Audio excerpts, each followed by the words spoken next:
Bonjour Mohamed, Bonjour Jordi. c'est un plaisir de t'avoir sur la chaîne aujourd'hui Le plaisir avec est partagé. la communauté. Je pense que ça fait un moment que je me disais comment est-ce que je vais faire pour avoir un recruteur sur la chaîne pour nous parler effectivement de recrutement parce qu'il y a pas mal de personnes qui nous suivent et notamment des développeurs, des DevOps, des cloud ingénieurs, etc. Et donc aujourd'hui on a pu t'avoir. Donc je vais commencer par te remercier d'avoir accepté l'invitation sur la C'est moi que je te remercie Jordi pour cette opportunité, on va dire, pour s'adresser à la communauté des IT, pour voir le recrutement d'une autre manière. d'une autre manière, d'une autre Effectivement. façon. En tout cas, je pense qu'on va commencer par une présentation, pour ceux qui ne te connaissent pas encore d'ailleurs. Comme ça, tu pourras mieux te présenter ton parcours, etc. Très bien, ok. Donc, bonjour la communauté de Jordi. Je suis Mohamed Gondora, chargé de recrutement IT chez AdServio Group depuis 2 ans.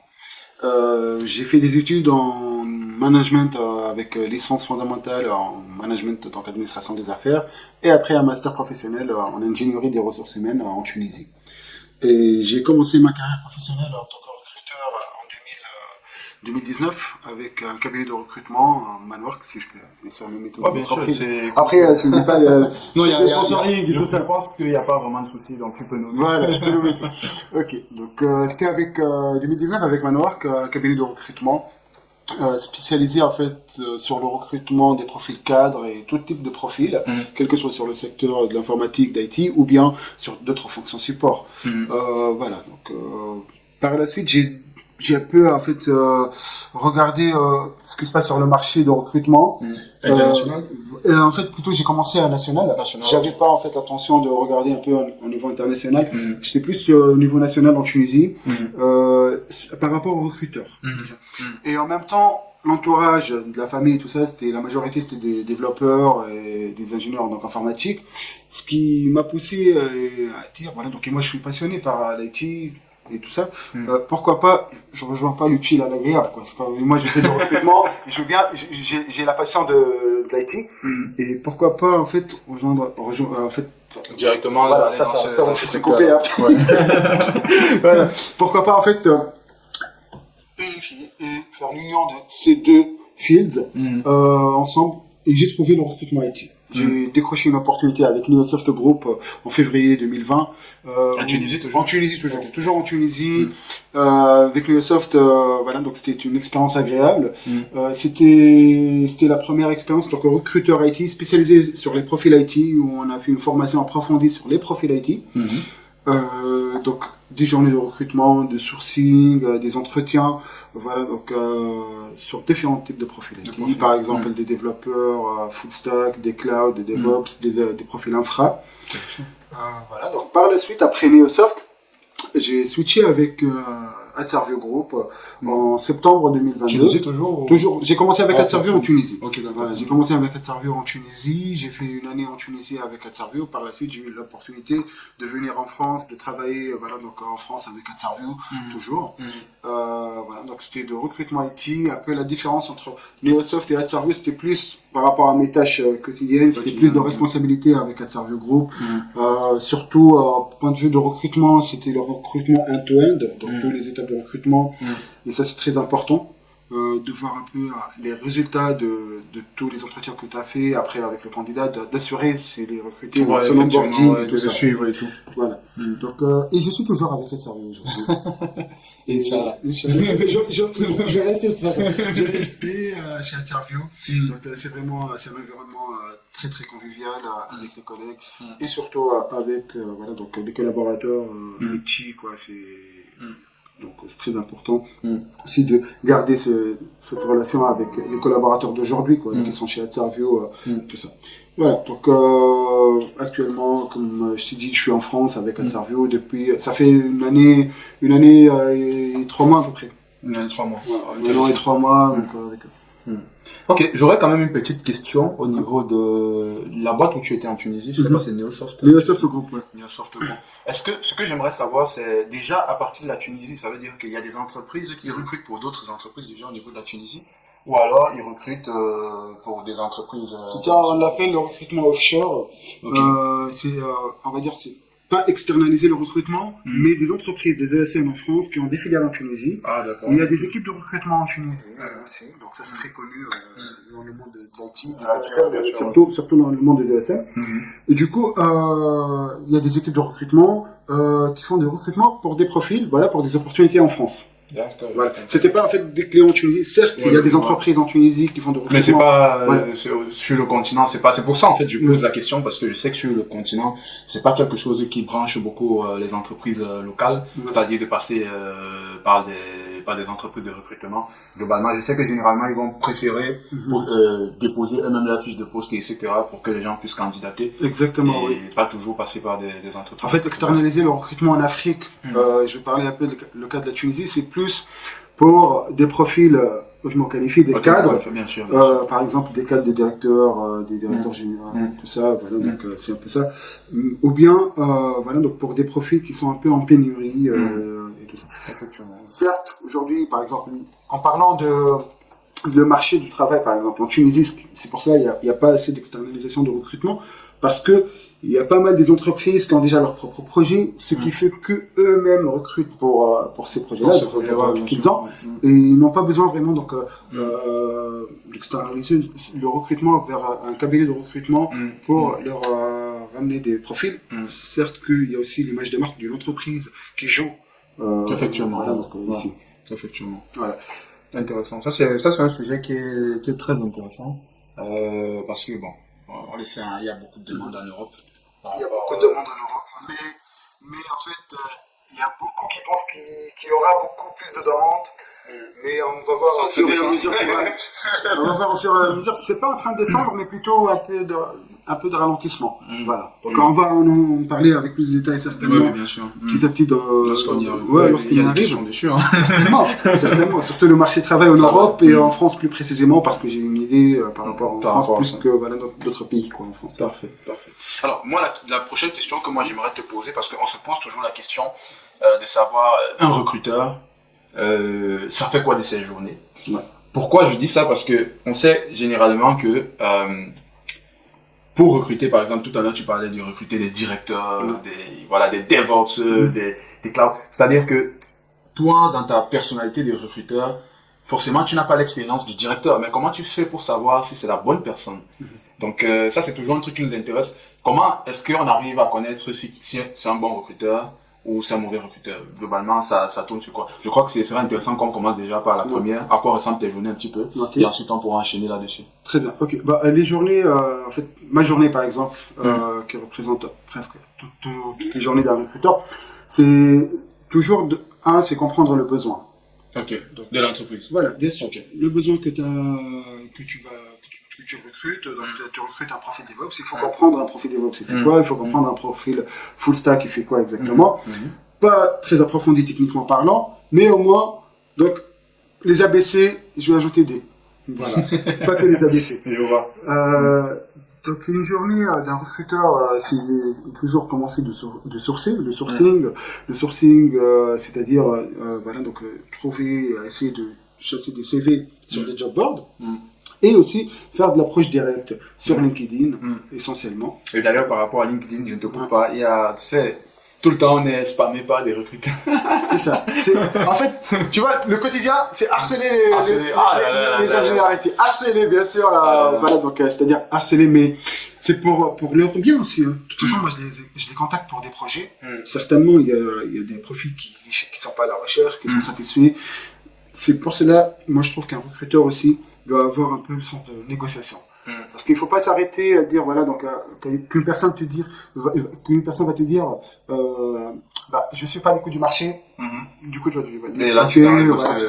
Non, il faut creuser plus, pour savoir pourquoi. Par exemple, peut-être c'est par rapport au projet, et là, par exemple, tu peux lui présenter un projet plus intéressant, avec des technologies de pointe, peut-être aussi pour des contraintes personnelles, c'est là où tu peux plus intervenir parce que c'est des contraintes personnelles et tout ça, donc tu comprends un peu la position qu'il a prise par rapport à l'écoute du marché ou non. Voilà, donc, mais c'est quoi, est-ce que vous avez une technique? Après, je sais que de façon globale vous étudiez tout ça avant de vous lancer dans le métier, mais qu'est-ce qui selon toi retient l'attention par exemple d'un profil? Parce que j'ai souvent l'impression que vous n'êtes pas très souvent, on vous répond pas très souvent. Non. Parce qu'en une journée, tu peux avoir, je sais pas, 5 messages de recruteurs qui passent plutôt en spam. Non. Est-ce qu'il n'y a pas trop de concurrence sur le marché? Parce que forcément, t'es pas le seul, t'as plein d'entreprises. Voilà, ça c'est sûr. La concurrence existe. Encore, c'est grave. Ouais. La concurrence existe. Ce que je peux t'assurer, peut-être, il y a plus que 5 recruteurs qui te contactent par jour. Il y a une vingtaine de recruteurs. Et toi, en tant que recruteur, pour se différencier par rapport à, tes confrères, il faut être un peu original, unique dans son message d'approche, dans la façon dont tu vas vraiment, donc, si tu vas l'appeler directement, par exemple, via téléphone, si tu as son numéro de téléphone, parce que il est ici mentionné sur son CV, donc, tu vas pas vraiment donc, être dans le classique des choses, il faut vraiment être original dans l'approche que tu vas faire. Comment? C'est-à-dire, il faut sortir un peu des classiques, il faut sortir un peu des phrases, que les développeurs aujourd'hui. Une excellente opportunité. Excellente opportunité du rêve et tout ça. Opportunité de rêve, l'opportunité de ta vie. De ta vie, voilà. En fait, moi je pense que même un profil qui va voir ce message-là et qui va voir ça comme l'objet du message sur son compte LinkedIn, il va pas répondre. Ouais, c'est dit, putain, qui essaie de se faire ça. Exactement. Exactement. Donc il faut aller directement à ce qui lui intéresse. Donc, avant d'envoyer un message, de préférence, c'est toujours regarder le profil de la personne, voir ses expériences, analyser la montée en compétences qu'il a fait. Ça, c'est très important aussi. Si tu vois, par exemple, qu'il a commencé à travailler avec Java dès le début, du coup, il a fait une montée en compétences sur les technologies. Tu vois que, par exemple, sur son dernier projet, il travaille sur Java 11. Toi, tu sais que tu as des projets sur Java 17. Voilà, donc tu peux en fait le séduire par ça. Mis à part tout ça, mis à part techniquement parlant, tu peux le séduire aussi par rapport à l'opportunité de carrière pour voir, par exemple, si le temps de changer, de passer en technique, par exemple. Tu vois, c'est présenter une opportunité et en même temps 2 opportunités dans le même message. Donc, certainement, c'est-à-dire en tant que nouvelle opportunité dans le monde du Java et tout ça, donc c'est-à-dire une nouvelle opportunité en tant qu'ingénieur full stack, par exemple Java Angular, mais en même temps, tu lui donnes les perspectives d'évolution en passant vers technique. Ça c'est intéressant. Certes, il y a des profils qui n'arrivent pas à voir que les messages. Et du coup, moi je relance par des messages de relance. Des messages de relance plus sympas, plus cool, plus humains. Vraiment, donc, c'est-à-dire, voilà, donc essayer de comprendre. Moi j'avais aimé l'approche d'une recruteuse. Ce qu'elle avait fait, c'est que elle m'avait pas envoyé des messages comme ça. Elle m'avait envoyé plutôt un message pour me dire j'aime bien ta chaîne YouTube et tout. Je me suis dit c'est une bonne personne. On a commencé à discuter et là elle me dit il y a une opportunité comme ça. Et là j'ai dit l'approche elle est magique parce que j'ai senti qu'elle s'intéressait à ce que je fais. Exactement, c'est ça. Moi je me rappelle que ça prend du temps, ça c'est sûr, mais une fois, 2 fois, que je visite même les profils, s'il y a des profils Facebook, de voir un peu c'est quoi la passion de la personne, d'essayer d'entrer vraiment donc, et d'accrocher par rapport à la passion qu'il a. Vraiment, donc, c'est comme la recruteuse, elle t'a approché par, voilà, donc elle a vu que tu as une chaîne YouTube, tu fais des vidéos et tout ça, donc elle a commencé à dire, voilà, donc j'ai bien aimé ta chaîne YouTube, parce que si elle a commencé son message par, voilà, j'ai opportunité, je sais pas, des CDI. Donc, certainement, tu t'aurais pas la, donc, ouais, ça passe pas généralement, parce qu'en fait, généralement, il faut se dire que quelqu'un qui est qualifié déjà à l'aise là où il est. Généralement. C'est difficile parce que aller dans une nouvelle entreprise tout le temps, c'est un risque, c'est un nouveau risque. Donc, pour que la personne se lâche, franchement, il faut vraiment il faut qu'il voie quelque chose d'intéressant. Exactement.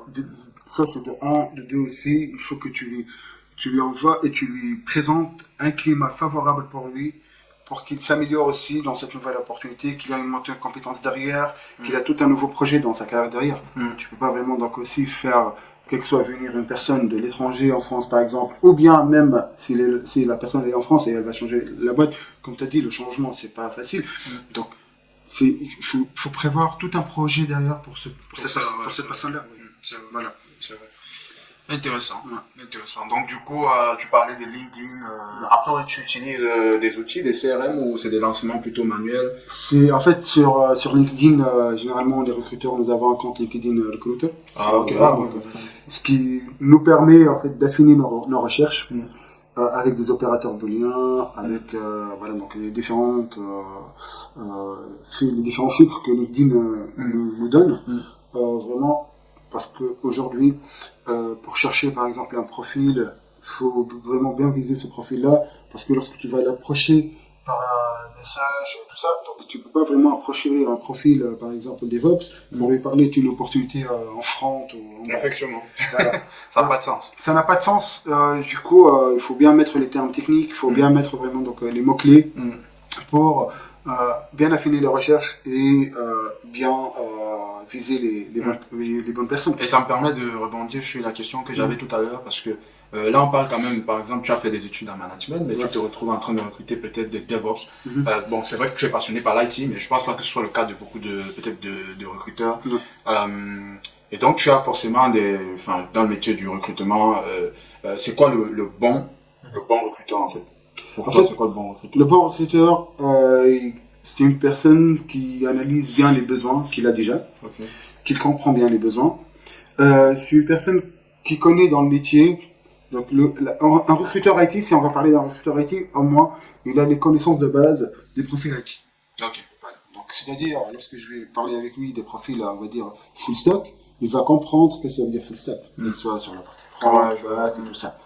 Donc, un bon recruteur, c'est une personne qui, lors de son approche, tu sens l'humain. C'est pas un robot qui envoie des messages, c'est pas un robot qui contacte, tu sens l'humain dans son approche, qui garde le contact avec les candidats, avec les collaborateurs, parce que, voilà, donc même si par exemple aujourd'hui, un candidat, voilà, donc il est ferme, il n'est pas à l'écoute du marché, tu laisses toujours la porte ouverte, vous partagez ensemble, voilà, donc le contact, vos contacts, et voilà, vous gardez un peu ce contact-là, parce que un jour, voilà, il peut revenir vers vous, si tu gardes, en fait... Si tu as été même différent dans beaucoup de choses, dans l'approche et un certain nombre de choses par rapport aux autres recruteurs, bien sûr.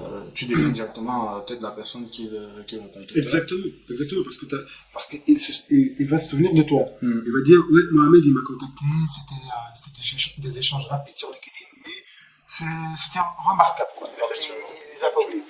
Aussi, il y a la partie de la connaissance des outils de recrutement pour un bon recruteur. Là, on parle que ce soit sur LinkedIn, sur APEC, par exemple en France, en général les ATS aussi. Donc l'Application Tracking System. Voilà, donc la bonne connaissance de ces outils-là, ça permet aux recruteurs d'avoir une vie plus facile, un quotidien plus facile pour tout ce qui est gestion des candidats, pour tout ce qui est, on va dire, gérer son process de recrutement, assurer de ne pas avoir un process de recrutement très lent, de ne pas vraiment, donc vraiment, l'essentiel c'est d'avoir un process de 2 semaines et de ne pas s'allonger trop dans le process. Voilà. Et le process de recrutement, quand tu dis process de recrutement de 2 semaines, c'est dans les 2 semaines, c'est quoi concrètement? C'est onboarder la personne, envoyer un message? En fait, déjà, on va dire que le processus de recrutement, ça commence déjà dès qu'on a reçu le besoin. D'accord. Dès qu'il y a le besoin, il y a tout un processus qui va commencer. On va dire la publication de l'annonce, après quel que soit le traitement des candidatures, en parallèle tout ce qui est sourcing, approche directe sur LinkedIn, après les entretiens, quel que soit niveau RH, par la suite niveau technique. Après, il y a, voilà, donc si la personne elle sera validée, il y a la proposition, le contrat, et en arrivant à l'onboarding. Okay. Donc ça, c'est tout le processus de recrutement. Les 2 semaines, pour moi, c'est entre l'entretien, le premier échange qu'ils veulent faire, et le dernier échange.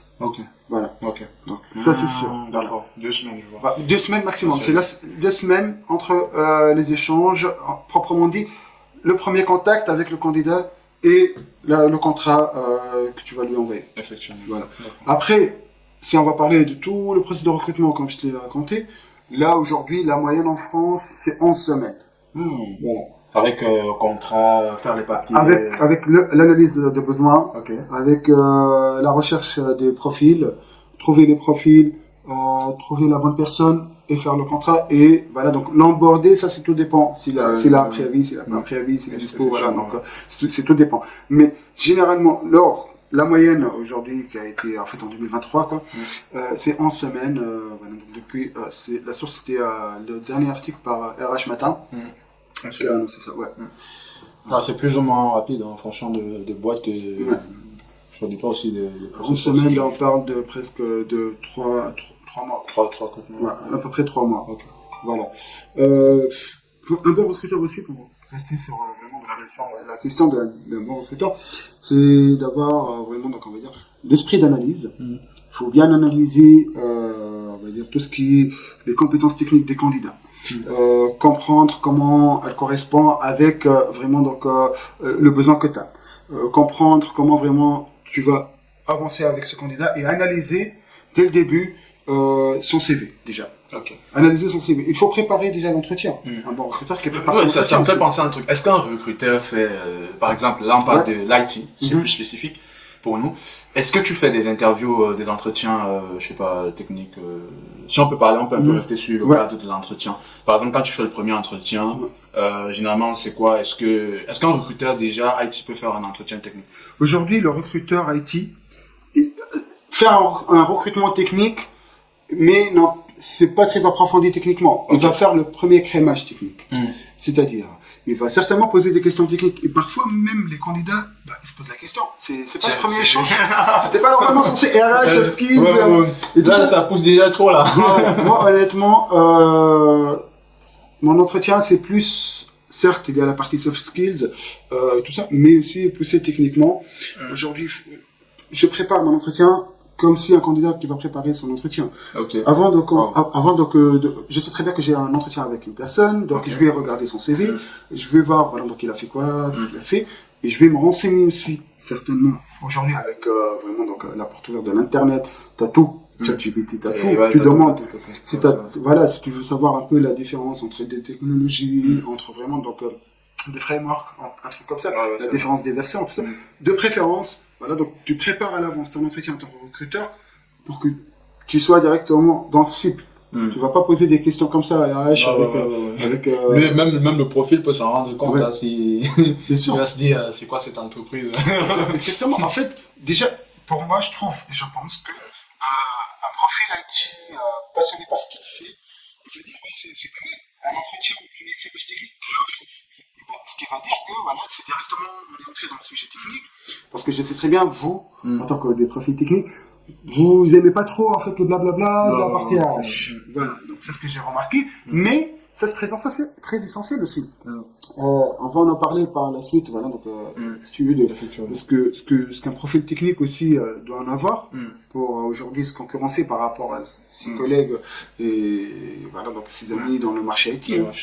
Donc, c'est-à-dire que concrètement, si on reste un peu dans le cadre du sujet, c'est-à-dire qu'aujourd'hui, lorsque tu recrutes un talent de l'Afrique, concrètement, c'est à peu près combien d'entretiens? C'est-à-dire que je comprends qu'il y a une première partie qui est un peu, on va essayer d'ébaucher les technologies que le talent maîtrise, mais après ça, comment ça se passe par la suite? Combien, en moyenne, tu penses qu'il y a combien d'entretiens et tout? Ça dépend. Je vais parler en moyenne en général, et après je vais te parler du cas d'interview. D'accord. En général, c'est entre 3 et 5 échanges. Il y a des entreprises j'ai des amis, j'ai un cousin qui a passé 5 échanges. Voilà, 5 échanges, vraiment, c'est très très long, moi, je trouve. En tant que c'est très long, c'est pas agile, ça. Voilà, 5 échanges à chaque fois. Donc, il y a un premier échange RH, par la suite, certainement, il y a un échange avec le team lead de l'équipe que potentiellement on va travailler avec. Par la suite, il y a un échange technique plus approfondi. Par la suite, il y a un échange avec le CEO, tout ça. Donc, il y a des personnes. Le CEO. Il y a des personnes, en fait, qui entrent dans le processus de recrutement on peut vraiment dire que, vraiment, on n'a pas besoin de ces personnes-là dans le processus de recrutement. Dans notre cas, chez Interview, on est sur 2 échanges seulement. Vraiment, on a essayé de minimiser ces échanges, voilà, donc ces entretiens. On est à 2 échanges. C'est pour ça que notre premier entretien avec les candidats, c'est généralement RH et orienté technique. On a aussi, avec un petit test technique, vraiment, donc un petit test ensemble qu'on passe avec le candidat. C'est voilà, donc un peu pour analyser un peu sa façon de coder. Est-ce que c'est, je sais qu'il y a chaque entreprise a sa façon de faire. Il y en a qui envoient des tests techniques comme des coding games et tout. Je sais pas, certains. Est-ce que tout ça c'est un choix ou ça dépend du feeling que tu as avec la personne? Tu te dis bon, je vais faire passer un test. En fait, c'est pas question d'un choix, c'est plus de feeling, mais en même temps, t'as un processus qu'il faut le respecter aussi. Parce que pour ne pas faire du favoritisme.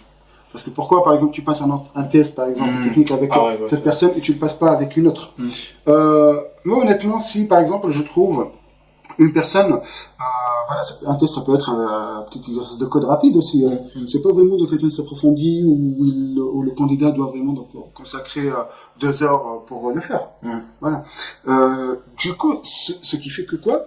Que déjà, tu as fait le premier écrémage. Le premier écrémage, c'est-à-dire sur la partie soft skills, ton côté RH, tu le valides par exemple. Sur la partie technique, à les connaissances que tu as déjà, par rapport à ce qu'il a fait dans son test, tu le valides. Tu vois? Donc, directement, le deuxième échange pour nous, par exemple, ça va être avec un expert technique et un directeur de business unit. C'est un entretien en binôme.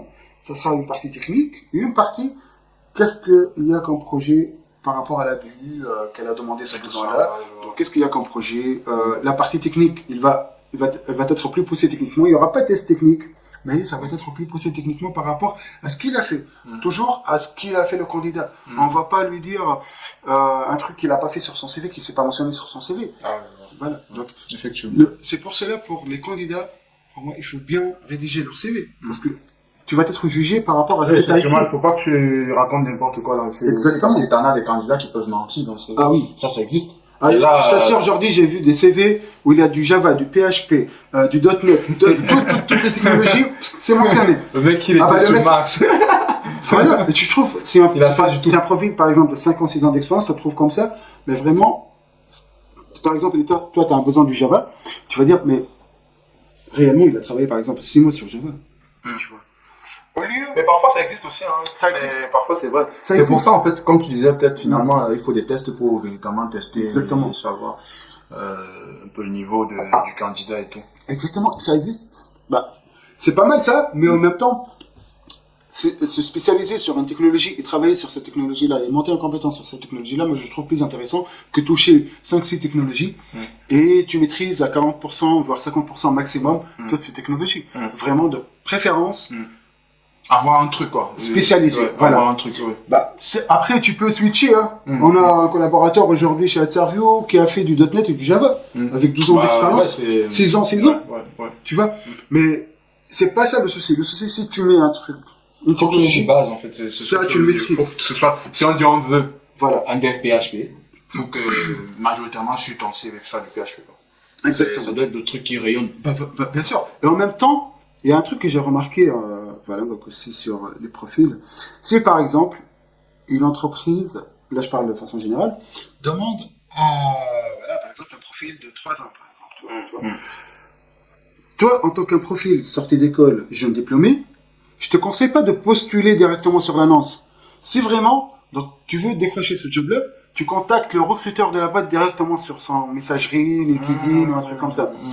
N'envoie pas ton CV avec avec les autres CV, c'est-à-dire parce que tu vas tomber dans une poule, on va dire.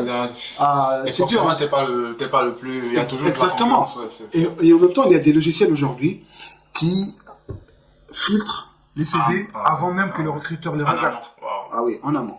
Donc c'est très connu ça.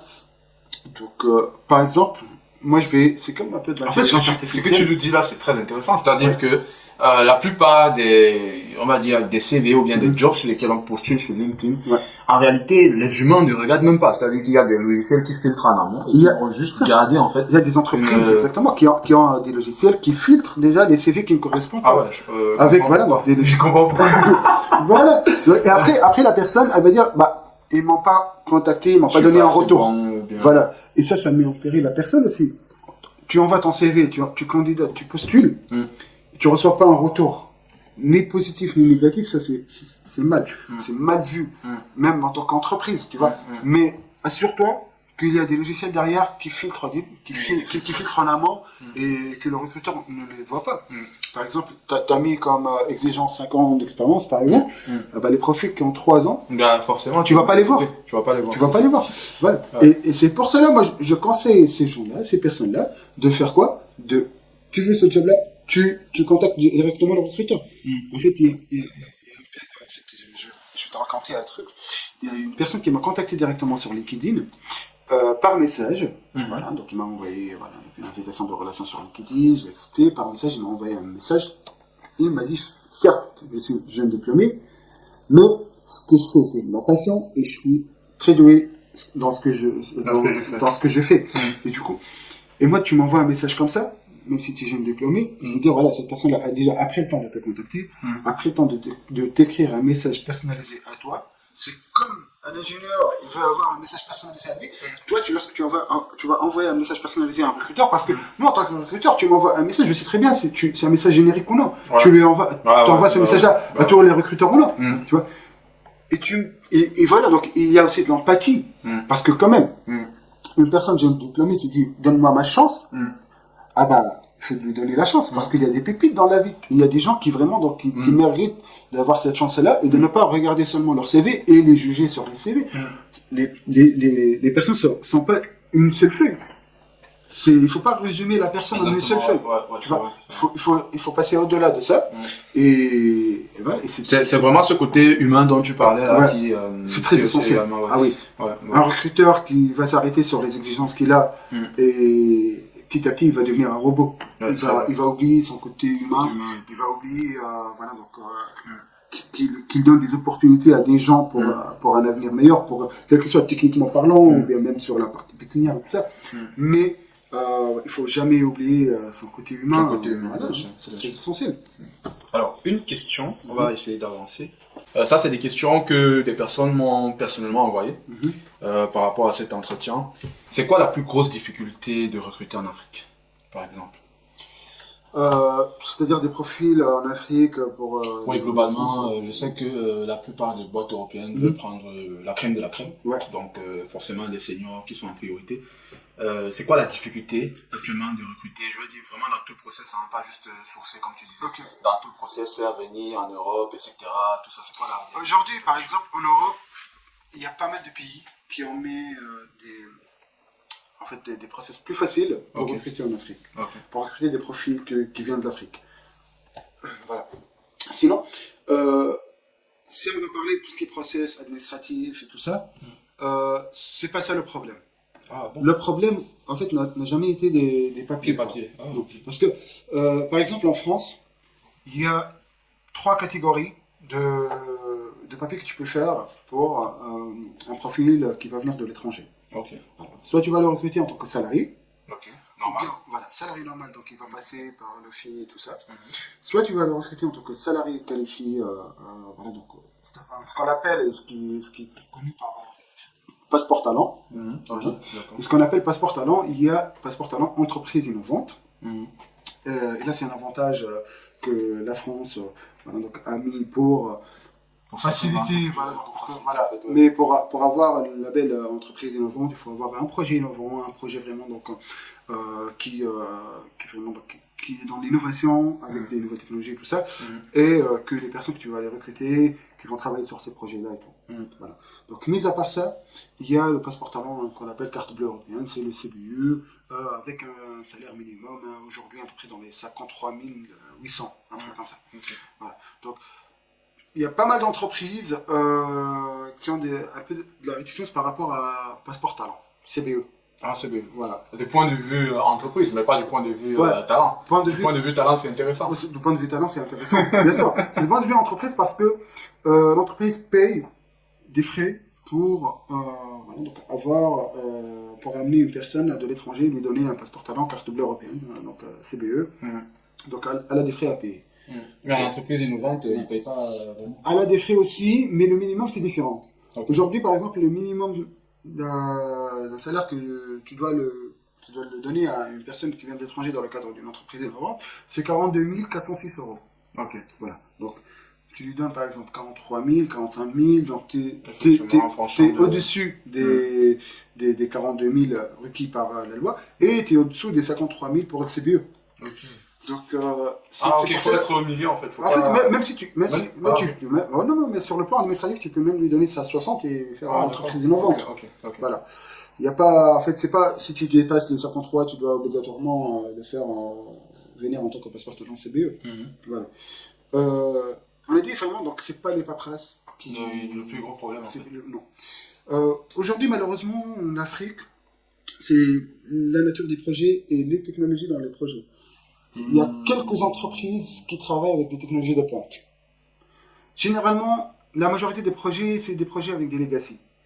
Ce qui fait que, et ça c'est malheureux, je le trouve, parce que tu trouves des profils avec des 8 ans, 9 ans, même plus d'expérience, mais réellement, techniquement, si tu vas le transposer sur le marché français, il vaut 4 ans, 5 ans max. Ah ouais? Ouais. C'est ouf. La différence, en fait, sur les avancées technologiques utilisées dans les projets IT entre le marché européen en général et le marché africain, malheureusement, il y a une très grande différence. Il y a quelques pays où vraiment donc, il y a des ESN connus qui ont installé leur filiale là-bas et qui voilà, offshoreisent leurs projets là-bas. Là, c'est pour des coûts moins de coûts, voilà, des coûts réduits. Mais sur la partie technique, avec par exemple des entreprises locaux, plutôt des entreprises locales, tu vois, des entreprises avec, en fait, il y a pas mal de projets avec des entreprises locales où il y a malheureusement des développeurs qui travaillent avec des legacy. C'est pour cela, moi, la première chose que j'aime bien dire à tous les développeurs de toute l'Afrique, c'est de toujours actualiser vos compétences techniques. Même si, par exemple, l'environnement du travail et l'environnement technique dans le pays, c'est pur et tout ça. voilà, donc c'est un peu à l'ancienne. N'hésitez pas à faire des formations, n'hésitez pas à rester en veille technologique, n'hésitez pas à faire des projets en freelance. Aujourd'hui, il y a pas mal de plateformes comme Upwork, Fiverr et tout ça. Voilà, donc qui vont te pousser à faire des projets avec des technologies, on va dire, plus récentes. Et ça, même en parallèle de ce que tu fais dans le quotidien, tu vois. Parce que après, il faut que tu sois prêt pour le marché européen, que tu le vises. Voilà. Ouais, c'est vrai. Donc ça, c'est le plus grand souci. C'est vraiment ce volet de transposition de compétences qui Exactement. Qui gêne véritablement. Mais est-ce que c'est le cas avec la nouvelle génération de développeurs, je veux dire, des confirmés qui ont 5 ans, 4 ans, 5 ans? Aujourd'hui, les confirmés, on va dire les 4 ans, 5 ans, il y a moins de problèmes avec eux. Pourquoi? Parce que ils sont plus ouverts que les anciens par rapport au monde. Ils savent très bien utiliser les nouvelles technologies. Alors, on parle par exemple, ils savent très bien comment se vendre, ils savent très bien quel chemin ils veulent l'emprunter. Ils savent qu'ils veulent, par exemple, devenir des architectes dans des technologies et tout ça. Ce qui fait qu'ils préparent dès le début de leur carrière, même si, par exemple, ils travaillent avec une entreprise qui n'ont pas assez de l'opportunité avec des technologies récentes, ils n'hésitent pas vraiment à chercher ailleurs. Ils n'hésitent pas à faire des formations en ligne, à se certifier, et tout ça. Et ça, c'est très essentiel. Et ça, c'est important, les certifications. Puisqu'au final, si la compétence n'est pas reconnue, au moins sa certification, elle est... Il y a pas mal des gens qui pensent que les certifs, c'est juste, voilà, donc, du papier, quoi. Il en fait partie. Exactement. Non. Mais les certifs, c'est très essentiel. Pourquoi? Parce que, tu sais, par exemple, moi, je vais dire que Jordi maîtrise X ou Y technologie, tu vois. Okay. Je peux dire ça. C'est comme la carte d'identité par la suite, la certif. C'est comme si tu es bien référé, en fait, on va dire plutôt, si on va dire Jordi, il maîtrise par exemple Docker, ou bien Kubernetes, avec une certif sur le CV, je peux dire que réellement, tu maîtrises. Okay. Certes, il y a des certifs. Certes, il y a des certifs. Mais sur le point de vue technique, il y a des niveaux dans les certifs. Bon, ok. Il y a les fondamentaux, il y a après les practitioners, il y a vraiment, il y a des niveaux. Tu peux pas, on va dire que, par exemple, AWS Fundamentals. Non, honnêtement, j'ai le certif de LinkedIn sur .NET. Si tu me mets sur un code .NET, là, voilà, je suis un profil IT, je suis un profil recruteur, issu de formation de management. J'ai pu décrocher un certif .NET sur LinkedIn, tu vois. Donc, quand même, certes, c'est pas se certifier, c'est-à-dire faire que les profils, on va dire, que les certifs, les fondamentaux des technologies, mais creuser au-delà, tu vois.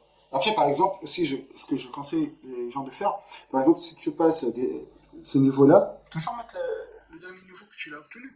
Ça sert à rien de mettre vraiment donc fondamental après les 3 autres niveaux. Non, tu mets le dernier en fait. Tu mets le dernier, on sait très bien. Donc, voilà, donc c'est très essentiel. Donc les certifs, oui. Moi, je conseille vraiment donc les gens de se certifier, je pense que leur technologie, leurs compétences techniques qu'ils ont. Voilà. Là, tu as répondu en avance à la prochaine question qui était de savoir quel est le conseil que tu donnerais en fait voilà, aux confirmés, aux seniors, aux profils qui aimeraient voilà, on va dire, s'exporter à l'international. C'est ça. Voilà, donc voilà. c'est certifié. Donc, c'est certifié, voilà. Essayer vraiment donc, de sortir un peu du lot. Effectivement. Voilà, donc aujourd'hui le marché, voilà, donc c'est un marché très très concurrentiel. Est-ce qu'on peut dire ne cherchez pas l'entreprise vous trouverez. Est-ce qu'on peut dire ça?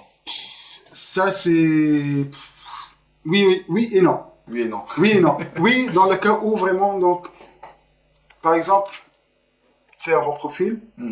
C'est-à-dire quoi un bon profil? C'est-à-dire en fait tu travailles on va dire, avec des technologies de pointe, t'as vraiment donc tout ça, tu sais te vendre et tout ça sur ton profil LinkedIn, t'as tout mis, tout ça. Donc certainement l'entreprise aussi va t'approcher, mais en même temps l'approche sur LinkedIn par exemple, ça veut pas dire que c'est bon, t'es le meilleur. Il faut pas être très arrogant aussi. Dire voilà, donc je suis certifié, je suis voilà, donc les dieux de Amazon x7. Voilà, et les dieux de cette technologie, non. Il faut jamais dire que oui, je sais ça. Il faut toujours creuser plus, parce que tu sais très bien aujourd'hui, tu es dans le domaine et qu'il y a toujours des mises à jour, il y a toujours de l'avancée technique. Et ce qui se passe aujourd'hui en 2024, personne n'a jamais pensé, imaginé que voilà, donc, il y aurait tas d'avancées techniques en 2020, dans les années 2000. En 2000, début 2023, même, personne ne se rendait compte que l'IA allait être ce qu'elle est aujourd'hui. Aujourd'hui, tout le monde prend pour acquis, comme si ChatGPT a toujours existé. Et il y a 2 ans de cela, tout le monde disait l'IA, ça va jamais. Personne n'y croyait, quoi. Personne. Et même les personnes qui croyaient vont dire, ils n'ont jamais dit que ça va être assez rapide. Là, comme ça, tout de suite. Voilà, c'était dans 10 ans, 15 ans. Exactement, là on dit en 2030. Ça va vite, hein. Là, ça va vite, ça c'est une technique. C'était toujours comme ça en fait, la technologie. C'est toujours comme ça. Entre la différence d'un PC en 2005 et d'un PC aujourd'hui. C'est lunaire. Voilà. Tu comprends tout, hein. Voilà. Ok. Ça c'était intéressant, ça c'était pour les petites questions, pour les gens qui nous suivent, pour les talents. Globalement, je pense que si vous avez d'autres questions, n'hésitez pas à les poser en commentaire, de toute façon, on verra comment répondre. Alors, si on revient sur le marché européen, essayons un peu d'étudier ce marché. Moi, la première question que je pose déjà, avant que tu vas peut-être nous donner un peu le contexte du marché européen, c'est pourquoi est-ce que actuellement on recrute plus en Afrique que par exemple de recruter, je sais pas, en Asie? Je sais pas. Ok. Par exemple en France, tu prends l'exemple de la France particulièrement, ouais. Okay. Après, tu as d'autres pays quand même, mais je sais qu'ils recrutent beaucoup plus. De la France parce que, de un, c'est la langue. La langue, ok. C'est la langue aujourd'hui. 14 pays. Voilà, donc il y a pas mal de pays en Afrique qui parlent français, en fait, et la première langue c'est soit le français, soit en fait, au minimum c'est la deuxième langue. Ce qui fait que ces personnes-là maîtrisent le français. C'est plus facile en termes d'insertion professionnelle que des profils par exemple anglophones. Et en plus, si tu as la majorité, on va dire, des projets que tu as, c'est des projets avec des clients francophones. Voilà, donc là tu vas chercher des profils qui sont francophones et avec un anglais qui est toujours, ce sera un atout quoi, tu vois. Mais c'est pas un projet par exemple full English où tu vas vraiment t'as besoin automatiquement. Voilà. Généralement ces profils là de l'Asie, de l'Inde et tout ça, ils trouvent plus d'opportunités en UK. C'est vrai. UK, US, Canada. Exactement. C'est ça, parce que ce sont des profils anglophones. C'était toujours comme ça et c'était depuis. Ça a toujours été. Ça a été toujours comme ça. Hein. La relation entre la France et l'Afrique. France-Afrique. Voilà. Mais voilà, c'était des échanges. Voilà. Aujourd'hui, c'est les personnes ceux qui veulent venir de la France, et même la France a besoin de ces personnes-là. En termes de main-d'œuvre aujourd'hui en France, sur les profils IT, si les entreprises françaises ils vont juste se concentrer sur ce qu'il y a en France, des profils qui sont en France, ça va pas suffire. Ça va pas suffire parce qu'il y a pas mal de projets. Et voilà, donc bon, ça ce qui était avant Covid, parce qu'après le Covid, la donne a changé. Après le Covid, il y a pas mal de choses qui ont changé. Ce qui s'est passé, c'est des pics, après des os en termes de recrutement, après des ralentissements. Vraiment, donc Ok. très intéressant. Et donc, du coup, est-ce qu'on peut peut-être parler un peu du marché européen rapidement? Par rapport au marché européen aujourd'hui, si on va parler du marché français, en 2023, par exemple, il y en a 85% des entreprises qui ont, on va dire, que le recrutement, on va dire, c'était plus stable ou vers la hausse, quoi. Tu vois. Ok. Il y a un peu de ralentissement après le Covid. Après le Covid, juste après le Covid, il y a eu une pic de recrutement. Ouais. Après le Covid, il y a pas mal d'entreprises, surtout en France, qui recrutaient de l'offshore depuis de l'étranger, donc offshore. Ce qui fait que le marché français aujourd'hui, il est saturé. Presque saturé, quoi. Presque saturé.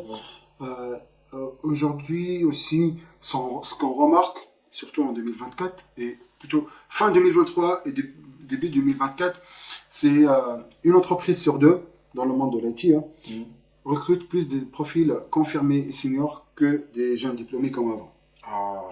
C'est mort. La tendance aujourd'hui sur le marché européen, c'est plus de recruter des profils seniors. Voilà. Imagine 50% des entreprises, lorsque je te dis une entreprise senior, c'est 5 ans et plus. Ouais. Là, on parle des profils minimum 5 ans d'expérience. Cette démarche, c'était à cause aussi des clients. Aujourd'hui, il y a des clients qui sont plus exigeants en termes de compétences, de connaissances techniques, ce qui fait que la majorité des clients demandent des consultants avec un minimum de 5 ans, 6 ans, je te cache pas, aujourd'hui, des besoins aussi, tu vois, de 10 ans d'expérience. Toi, avec ton recruteur, avec un marché concurrentiel comme ça, avec le freelancing qui n'arrête pas de bouffer tout le marché, vraiment, le marché, voilà, donc ça devient chaud. Ça devient chaud. Parce que le marché, en fait, de l'emploi aujourd'hui reste toujours sous tension. Ça, c'est sûr. Malgré que vraiment, donc on a parlé d'un ralentissement de recrutement, mais il y a toujours la demande. Ça, c'est sûr. Il y a toujours la demande, il y a toujours vraiment, donc, ça marche sous tension.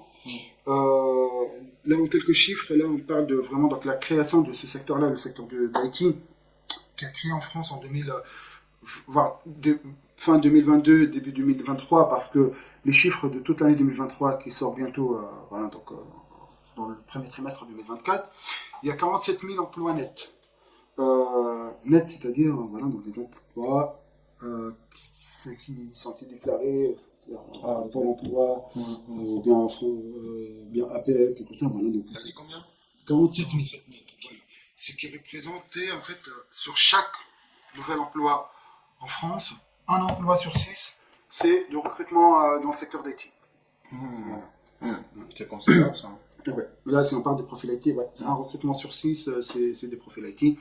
Donc, du coup, ça reste toujours un marché sous tension et, comme je t'ai dit, la partie freelance.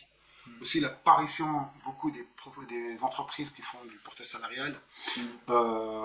Ce qui fait que la majorité des profils aujourd'hui, ils veulent s'orienter vers. Voilà, donc.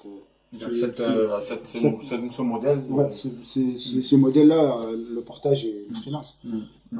Ce qui fait que nous, en tant que recruteurs, qui recrutent en fait des profils plus pour des opportunités en fait sur des profils, on va dire, pour des contrats CDI, ça devient plus difficile aussi, double effort pour convaincre ces profils-là de ne pas s'orienter sur le marché. Surtout les confirmés seniors, hein, parce qu'ils ils savent ce qu'ils veulent.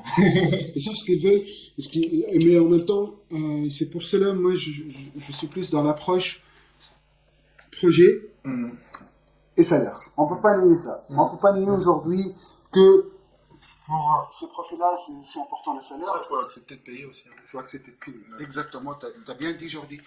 Aujourd'hui, les entreprises ont commencé à se dire, voilà, à se poser la question, est-ce qu'on paye bien pour que la personne ne s'oriente pas vers du freelance ou non? Ce qui fait qu'il y a certainement une marge derrière. L'entreprise, certainement, son objectif, c'est voilà, donc c'est de rester en vie, de croître et de voir plus de clients. Tout ça, voilà, donc, et tout ça, ça bouffe de l'argent derrière, mais en même temps d'assurer l'équité de salaire, l'équité salariale, on va dire, par rapport au marché. Voilà. Tu ne peux pas certainement concurrencer un profil freelance, 100% freelance, depuis des années. Donc, il ne faut jamais se comparer à un profil, il ne faut jamais se dire que j'ai un profil, je connais quelqu'un qui est freelance par exemple depuis 6 ans, 7 ans, qui touche 10 000 euros, 15 000 euros par mois, et après tu te regardes à toi, tu te dis, bah là, je vais foncer vers du freelance, tu as 6 ans d'expérience, avec en fait un marché qui est sous tension, avec des clients plus exigeants, ça va être un peu la cata. Il faut bien étudier. C'est vrai que c'est attirant parce que voir des gars qui ont des TGM de 750, 800, même 1000, hein. et même 1000, et vous faites le même truc. Exactement, même 1000. Exactement. Mais moi, profondément, je crois au CDI. Parce que ça apporte quand même une certaine sécurité, il faut le dire, et qui fait que tu ne dépendes pas trop des fluctuations sur le marché, surtout quand tu es vraiment un profil qui veut se concentrer uniquement vraiment dans ton truc. Et si aussi tu as vraiment tu veux construire véritablement une carrière, un certain truc avec la boîte, mais il faut aussi que la boîte ait un vrai projet pour toi. Exactement. Il faut que tu puisses quand même être bien rémunéré pour te dire, ok, moi je suis à l'aise, ça me va. Et c'est vraiment le juste milieu, quoi. Faut vraiment que les deux arrivent à s'entendre parce qu'à un moment donné, il y a talent aussi. Il y a deux chemins qui doivent toujours être en parallèle et avec le même niveau. C'est la rémunération et le plan de carrière. Aujourd'hui, pour recruter une personne en CDI, il faut lui bien présenter certainement son plan de carrière et en même temps la rémunération qui le sécurise en termes, en fait, en parlant de tout ce qui est besoin quotidien de la vie, quoi. Effectivement. Pour ne pas se sentir, si un jour il va se sentir dans le besoin, même pécuniaire, il va dire, ok, j'ai 6 ans, 7 ans d'expérience, là je pense que c'est le temps pour gagner plus d'argent, tu vois. Mais avec un marché instable, avec beaucoup de fluctuations, ce qui s'est passé en 2022-2023 sur le marché d'IT et le marché européen, en Europe, en général, les événements qui se passent à côté, la guerre de l'Ukraine. Ouais, effectivement, il y a tout ça qui... Il y a tout ça qui entre en jeu. Ça complique. Moi, perso, comme je te disais, en fait, moi, je crois plus au CDI. Pour moi, c'est mieux d'aller en CDI. CDI vers CDI. Même si tu changes de boîte, c'est mieux d'aller en CDI. Parce que, en fait, si t'es pas... Le freelance, c'est bien, mais si t'es pas prêt et tout... Exactement. Et comme tu disais, il y a des moments où il faut changer. C'est pas à tout moment, tu vas te dire, ok. Il faut bien étudier le changement. Il faut bien étudier le changement. C'est-à-dire, il faut pas dire, ok, demain, par exemple, demain, c'est-à-dire 3 ou 4 mois, tu vas être freelance. Il faut que tu fais l'étude du marché sur un an, tu regardes qu'est-ce qui s'est passé 2 ans derrière sur le marché du travail, tu vois un peu par la suite un peu comment ça va se passer, la tendance, la tendance un peu dans les prochaines années. Voilà, donc il faut aussi... Il faut développer aussi des compétences. Ça, c'est sûr. Non, ça c'est primordial. Ça, c'est primordial. Tu peux pas, en fait, t'orienter vers le marché, en fait, vers le freelancing sans que tu aies des compétences solides. Effectivement, ouais. Voilà. Ok. Je crois qu'on a fait un peu le tour. Ouais, on a fait le tour, on a parlé. J'espère que la communauté. Je pense qu'ils vont bien aimer cette vidéo. C'est quand même une vidéo assez intéressante. Je pense que, bon, j'ai pas forcément couvert toutes les questions parce qu'il y a toujours des questions. N'hésitez pas à lui poser des questions. Voilà. Et on peut faire des reels sur YouTube. Ouais, partie 2 ou bien des petites vidéos, des reels sur YouTube. Voilà. C'est des questions rapides. On peut faire un programme de. Une minute chrono, des questions rapides. N'hésitez pas à la communauté à poser des questions. Moi, ce que j'ai envie de dire, de dire à tout le monde, c'est on ne garantit rien. La seule garantie, c'est votre compétence. Exactement. La seule garantie, c'est votre compétence. N'hésitez pas à monter en compétence. Ça sert à rien de postuler si on n'est pas bon, quoi. Ça sert à rien de faire des trucs, d'entrer dans des process compliqués. Et ne grillez pas les étapes. Effectivement. Step by step, c'est la vie. Voilà. Lorsque vous voyez une personne qui est arrivé à regarder il y a combien d'années d'expérience, combien d'années de sacrifice, combien d'années vraiment des insomnies, des nuits blanches qu'il a fait pour arriver à ce niveau-là. Ne se comparez jamais à une personne qui vous dépasse des heures d'années d'expérience. Comparez-vous à des personnes, à vos amis qui ont le même nombre d'années d'expérience que vous et essayez de se challenger entre vous par la montée en compétences, par du veille technologique. Et c'est ce qui va faire la différence et qui va vous rendre unique sur le marché après du travail. On va rester sur ce mot. Merci beaucoup. Merci Jordi. Si tu as aimé cette vidéo, rassure-toi d'avoir liké et de t'être abonné sur la chaîne. Je te reviens pour une nouvelle épisode.